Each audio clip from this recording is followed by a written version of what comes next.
Welcome to the Writer's Way podcast, where we celebrate writers who have completed their books and inspire writers who haven't. Join Lori and her guests as they talk about writing, books, and life in between chapters. Hello, everybody, and welcome back to the Writer's Way podcast. I'm here today with the lovely Kristin Johnson. Thank you so much, Kristen, for joining me.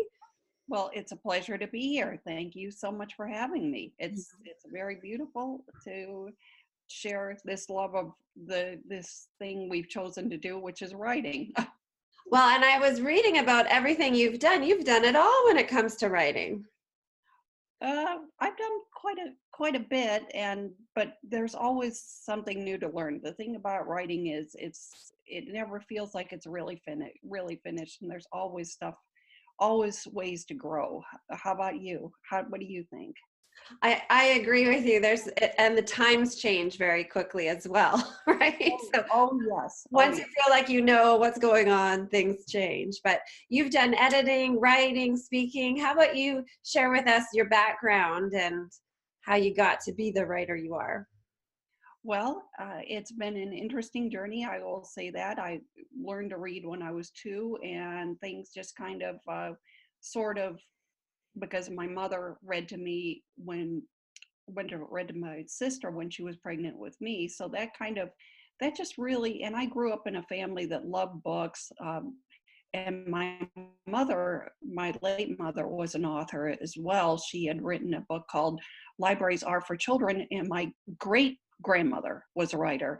So it's a bit like it's in my blood, Yeah. but it's just something that I've always been passionate about. I told the story when I was being interviewed that I used to write plays for my stuffed animals and things like that.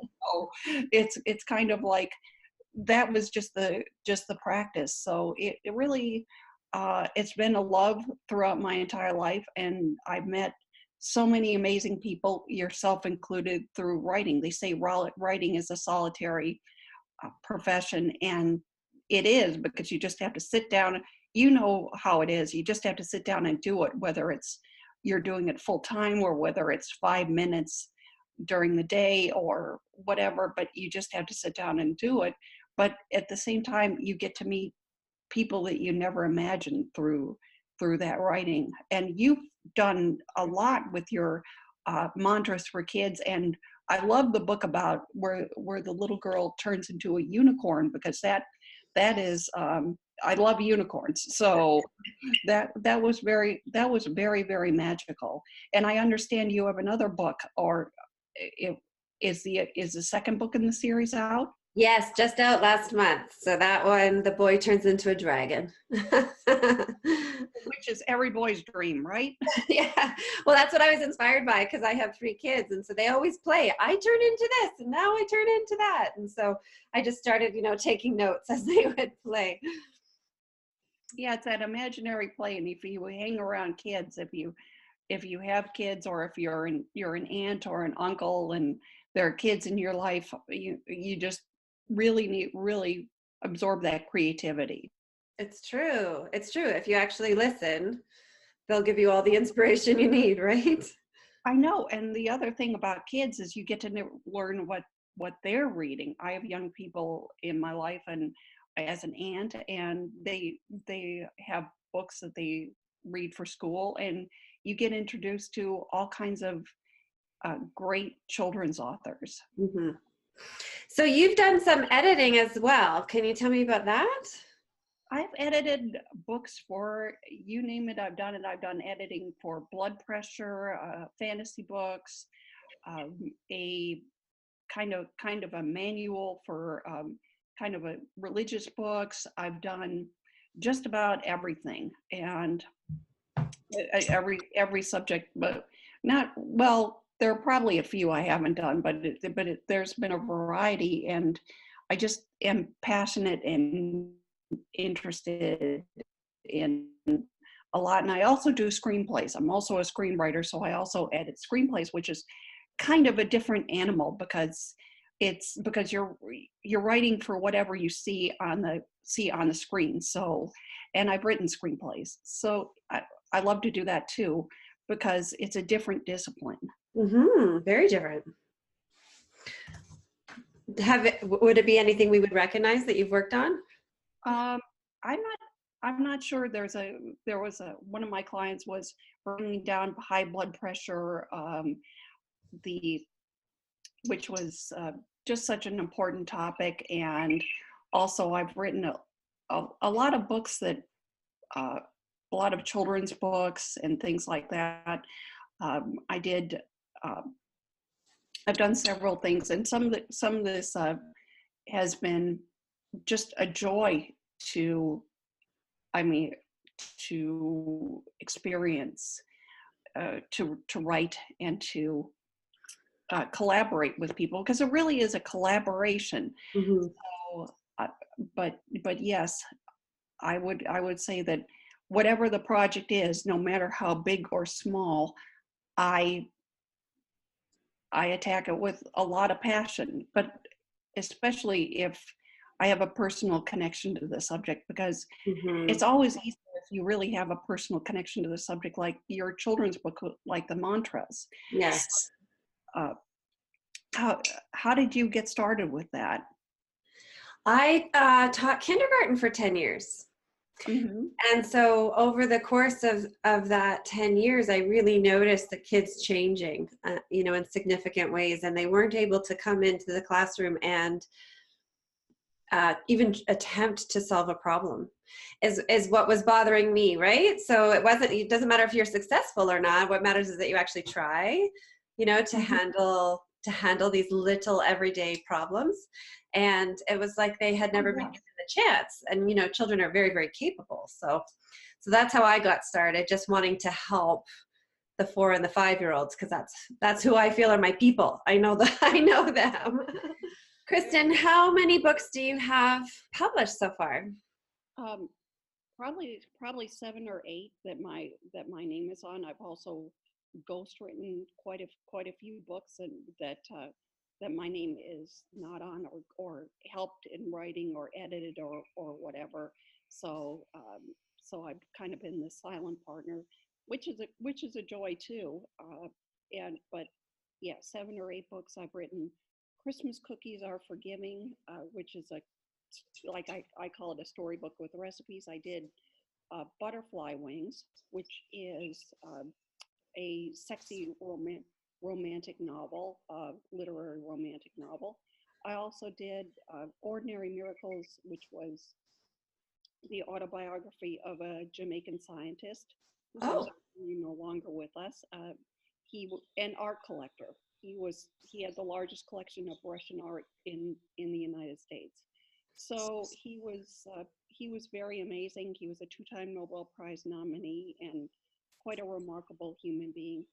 I've also done The Divinity Protocol with Berkeley Johnson, whose name some of your listeners and viewers might recognize, because he was hailed as a hero during the Montecito mudslides out here in Santa Barbara, and he rescued a baby, and then he got on Ellen and wrote. It's like I said, meeting these people is just incredible. So that's science fiction, which I love. I've got a particular weakness for science fiction and fantasy, and just several books, including children's books. So education children's books. And then your most recent one, which is very timely. Yes, Ain't You Got No Manners, which is a guide for social media, the Bible for social media, and won the Nonfiction Authors Association Nonfiction Bronze Award, Nonfiction Book Awards Bronze Award in the category of computers and technology. So, and has gotten some lovely reviews and feedback, and so I'm very happy about that, because the social media is just unbelievable. And if you're around kids, you know about that, because that's kind of like the front lines.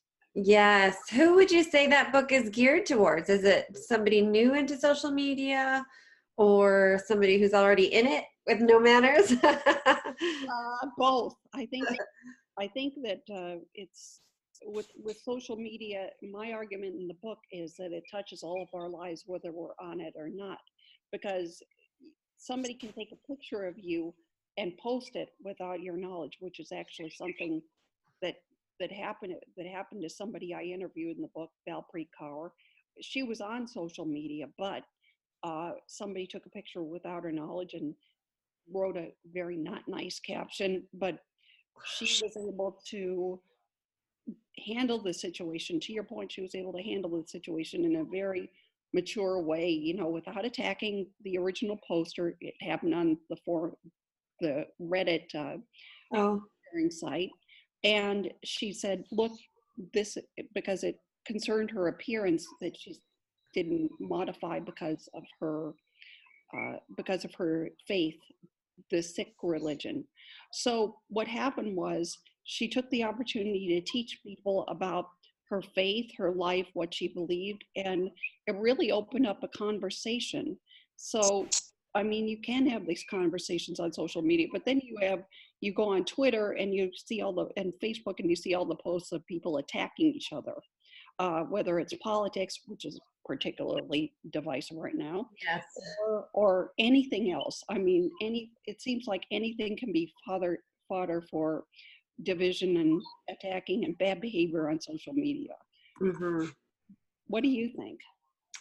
Oh, I think it's a can of worms, and I love that you have made the attempt to teach people, because there is really bad manners, and I don't know what happens to people's manners. Presumably people's mamas teach them common sense and you know, just the basic manners, and then they get online and they're gone. I know it's like something happens to the brain, because I likened it to driving a car. We all know that it's almost like it feels like our own personal space instead of, you know, out there forever for the world to see. And one of my tenets in the book is, "Ain't you got no manners?" Is if it's out there, it's out there forever. You know, somewhere somebody can recover it. We've seen how many times have we seen things that were supposedly private that actually surfaced in a trial or you know, congressional hearing or something like that. It's just unbelievable, and people never thought these things would be read. Yes, and then they're embarrassed. I mean, completely. It happens to celebrities. It happens to ordinary people. It doesn't just happen to politicians, celebrities, the wealthy and powerful, prominent figures. It happens to ordinary people every day. It's so true. It's so true. And I don't understand how, you know, some things you would never say to a real person that was there in the room with you, all of a sudden, it's fine to say if you're online, right? It's fine to screenshot and, like you said, share pictures and write mean things. You would never say that to someone's face. Or maybe because I'm Canadian, I feel like that. I'm very polite. Well, there are plenty of people in the US that feel that way too. And I think it's around the world. I think there are people that complain about it. And of course, there's just different etiquette in other countries. One of the examples I cite in You Got No Manners is and I forget which country it was, but don't tell anyone in that country you hope to see their house on Google Earth or Google Maps, because apparently that's an insult or something like that. Oh. So worldwide, there's different etiquette no matter where you go, but probably manners are, whether you're in China or whether you're in the UK or Canada or anywhere, some things are universal, like just being polite and trying to think of the impact coming across the keyboard. Yes, I would like to think that for sure. Okay, so what can you share? There's a lot of people that listen to this podcast that haven't written a book yet because of one obstacle or another. Maybe it's mindset, or maybe it's time limitations. So what can you share with us about what you've learned through publishing all these books that might help people? What advice do you have? I think definitely persistence, and also knowing when a project is right. Sometimes there's, if the project is really right, and the inspiration is there, you'll know it. And if you keep persisting, there is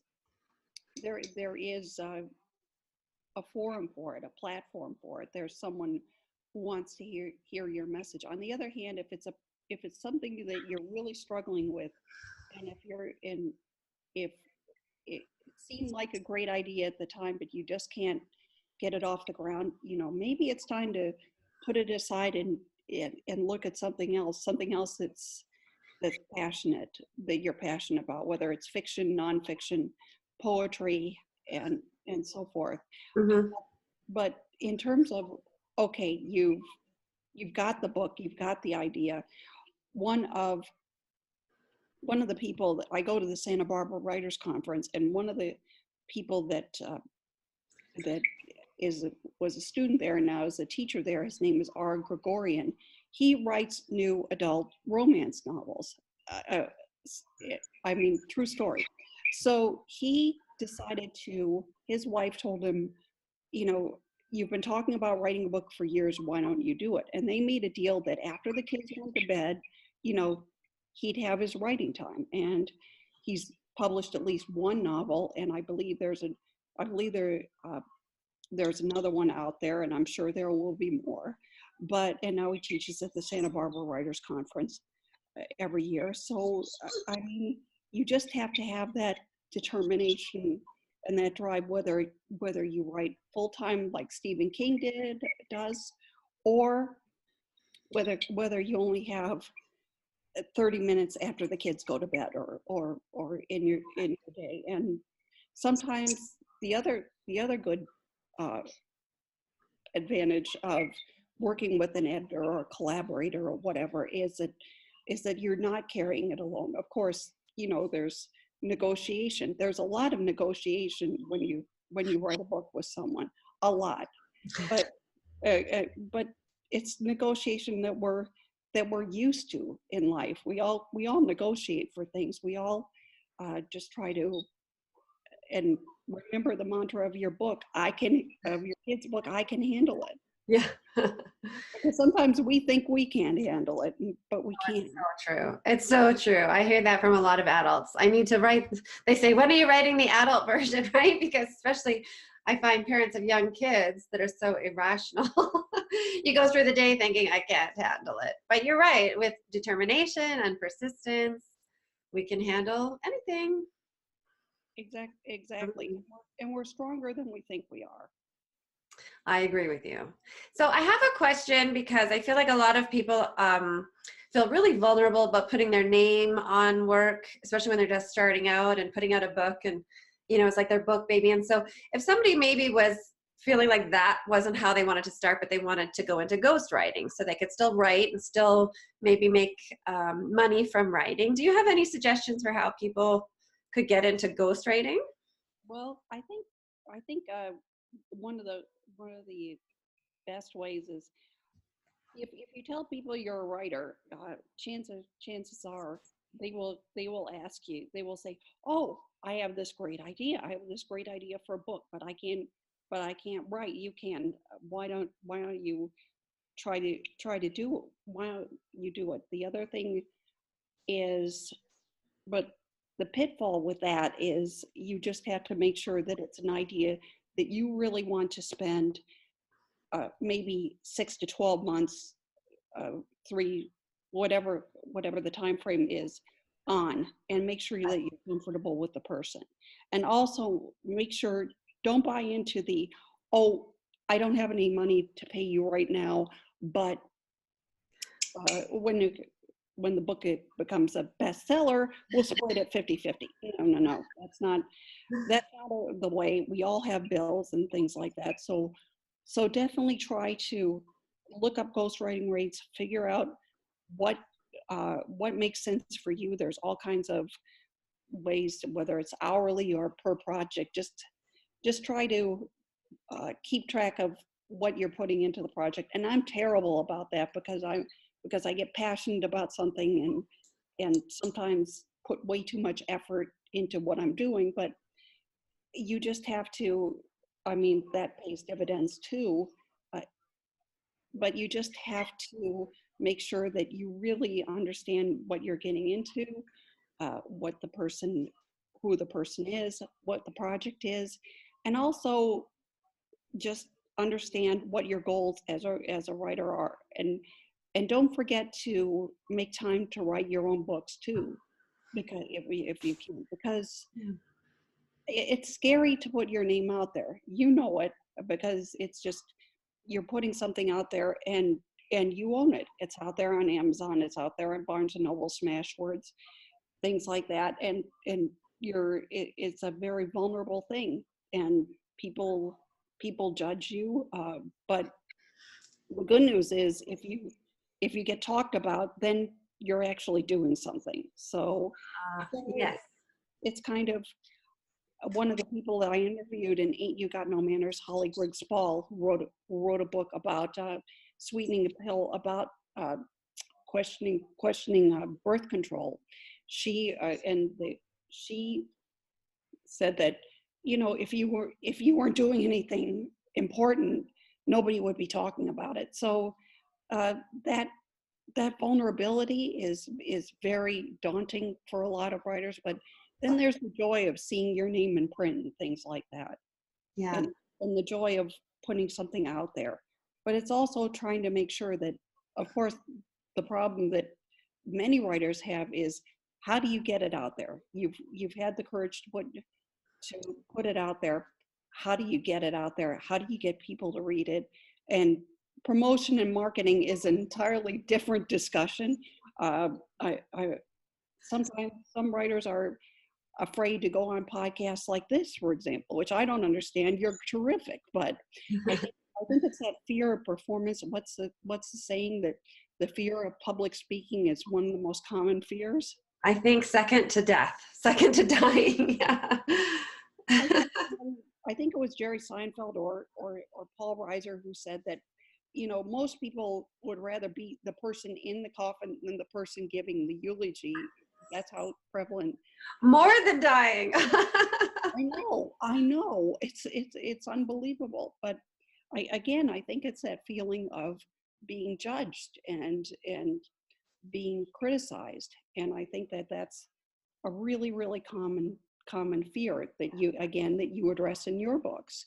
Yeah. Yeah. I love that. That's terrific advice. Thank you. All of that was great advice, from starting off ghostwriting, but not letting go of your own book and just getting it out there. So I'm going to share your book and where people can buy it if they're interested in improving their online manners. But if somebody wants to get in touch with you, is there one better way or best way that you can share with us? Usually email is great. My professional email is Kristin@KristinJohnson.net, and they can also look up at KristinJohnson.net, which is my website for my book. Okay. You can look me up on Amazon and all kinds of different platforms, and it's just a delight to talk to you, and I see your books in the background, and I loved the book. And in closing, I loved the description you had, the interview you had about I'm not just a scribble. The children's book, I'm not just a scribble. That was a really moving interview to me. Oh, I'm glad you liked it. Thank you for saying that. Yeah, her books are so good. They're, surface level about art. And then when you go deeper, it's so much more than that. So it's definitely multi-layered. Mm-hmm. Yeah, they really are, and all of her books are like that. So the kids really enjoy them, and then there's this lesson underneath it they might not even realize they're learning, which is fun, right? Because they don't know they're learning, but they are for sure. Yeah, well, it's hard when you're trying to teach somebody something. I mean, we know that when we're reading something for information, but to make it interesting, to make it accessible, to make it relatable, whether it's about blood pressure, or whether it's about self-help, or whether it's about ancient archaeology, there's got to be a way to explain these things and to connect with your audience. Yes, you got to find that relatable part that people will connect with and enjoy while they learn. Right? Right, exactly. And it's the thing is not to let the fear of what other people think um, uh, hamper you, because I think the inner critic is the most is sometimes the biggest barrier, because we just keep getting these internal voices like, I'm not good enough, I'm not this, I'm not that. So and that's useful, because sometimes you'll write something, you think it's the greatest thing ever, and you go to a workshop or a critique group or get some professional feedback, and it's like, oh, there's some big problems here, and maybe there's potential here, but my own blinders are getting in the way. I've certainly had that happen, because we fall in love with the project, and it's just kind of like you need another view, the top level view. Yes, it's so important, right? That's why everybody is so insistent on editing and getting feedback. And yeah, I agree. Exactly, and it's part of that. Writing is a lonely profession, and you kind of, when you're working with your illustrator is fabulous. When you're working with your illustrator, that's a great synergistic collaboration, I would imagine. Yeah, it's really neat. Yeah, it's cool because illustrators I find are so creative. Well, so many writers are just very creative people, at their core, and the illustrators are too. And so my illustrator, it's been funny because we've done 8 books in the series together, and she says, can we do something different? Like she just wants the chance to do something different and to flex those creative muscles. So we are working on something a little bit different, but in the same vein. So it's fun though to get that from her, because then that inspires me to think a little bit differently and start making some changes as well. So it is a really cool relationship for sure. Exactly. That's when it works, because you're stretching each other to grow, and that is really, really wonderful. So yeah, it is. It's great when you can find that. It is. It's true. I'm sure not everybody's had the same experience, but I've been very lucky. Well, thank you, Kristen. It's been so nice to chat with you and get to know you. And I will be sure to share all your links. Thank you. Thank you. And we talk about Ain't You Got No Manners. You've got beautiful manners, and I highly encourage any writer to come on to your podcast, because you ask great questions, and thank you. You've done this, so you understand what they're going through. Yes, I do, the ups and the downs, and so do you. You've been there too.